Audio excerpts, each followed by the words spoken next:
Helen Redmond is on the phone. Helen, good morning to you. Good morning. This is an annual event, the Great American Smokeout. I want to ask you, and I'm sure you've tracked this, how successful is it in making people just stop altogether? Well, I think among certain demographics, the Great American Smokeout has been very helpful. If you look on their website, you see that the rates of smoking have gone down dramatically. In 1965, 42% of Americans smoked. Now it's 15.1%. That's in 2015. But what I'm concerned about is I work with three groups of smokers who we have not seen a dramatic decline in smoking, and that is people who are homeless, people who use drugs, and people who have mental health conditions. In fact, the smoking rates among these groups have barely changed in the last 20 years, again, despite a decline in the rest of the population. So that's the group of people that I focus on in terms of helping them quit smoking. What do you think some of the reasons are behind the decline in some of the other areas? We'll get to the stuff you just talked about in a second. But, I mean, is it the fact that you can't smoke in a lot of public places anymore? Is it the price? What do you contribute some of the quitting to? I think it's a combination of that. The taxes, the public health campaigns around smoking have been very successful. We have changed from a culture that was very welcoming to smokers to one that is, in fact, very hostile, and it's very stigmatizing now to smoke. But again, among the people that I work with, these public health campaigns haven't really worked, and this is the group I believe that we need to focus on. I want to give you an example. People who have the diagnosis of schizophrenia, studies show that 80 to 90% of this group continue to smoke cigarettes, and they smoke more cigarettes per day than other smokers. And as a consequence, people have this diagnosis and other mental health diagnoses like depression, anxiety, PTSD, they die on average 25 years sooner than people without a psychiatric diagnosis. And that is a massive inequality. That is a tragedy.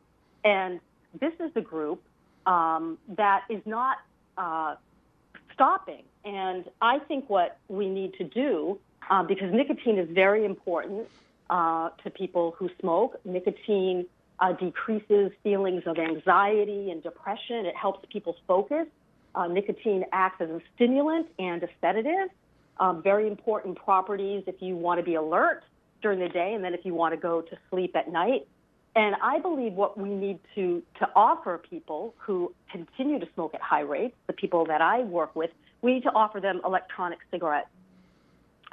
We need to help these groups of people transition from combustible tobacco to electronic cigarettes, which are 95% safer to use than combustible tobacco. That's what we need to do. That's what we need to focus on. Helen, you brought up something that non-smokers don't understand, and I'll tell you, I used to be what I called a professional smoker. I mean, I put away some cigarettes. But if you need a little perk up, smoke a cigarette real quickly and suck in that nicotine and you'll be perked up. But as you said, if you want to relax, just relax and smoke a cigarette very slowly and it'll make you drowsy. It's amazing how it works on the human body, and that's how people get so hooked on it, I think. And I grew up when Fred Flintstone was selling Winston cigarettes on TV. Wow. Yeah, and of course that disappeared in the 1970s, all of that sort of stuff. But the media, movies, television, things like that, they do have a big effect on people's perception of things, whether they're cool or not. Exactly. And the Great American Smokeout is not focusing, in my opinion, on the groups of people who continue to smoke at the highest rates. They're not focusing on people with mental health conditions, the homeless, and drug users. And that is the group that we need to target. Electronic cigarettes need to be offered in mental health settings, mental health clinics, psychiatric inpatient units, in drug treatment programs, and in homeless shelters. Vaping products are a legitimate way to transition from combustible tobacco which is what is killing people. It's not the nicotine. And we have to offer them to these groups. If we want to continue to drop that number down, if we want to get below 15%, these are the groups that still smoke at high rates. And next year, alongside the Great American Smoke Out, I am proposing that we have a Great American Vape In, that we talk about vaping, we talk about the products that are available, we help people transition, and then we can really begin, I believe, to save millions of lives. There are some people who really enjoy the ritual of smoking. Perhaps you did, the inhalation, the exhalation, the physical part of it. Oh, yeah. And the other nicotine replacement therapies don't do that, right? Like the patch and the gum. But vaping does. It maintains that ritual, which is so important for so many people. Hey, when we do that vape out, can we also educate that just because it's a vape doesn't mean they can do it in the supermarket in my face? Yes, thank you. Right. Yeah, right? There needs to be there's like vape rules or law. Yeah, there needs to be a courtesy of vaping. Because I always want to say to the guy or girl that's doing it, like, hey, if that were a cigarette, would you be doing that right now in the produce section? Like, no. So don't, like, I don't care if you want to do it, and I do think it's healthier, but don't do it inside. Anyway, sorry. That was my...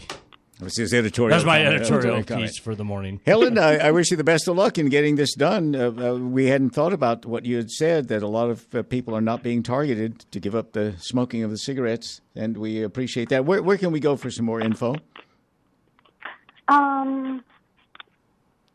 That's a good question. Okay. Good question. Okay, well, if you come up with an answer, get back with us, and we'll check, okay?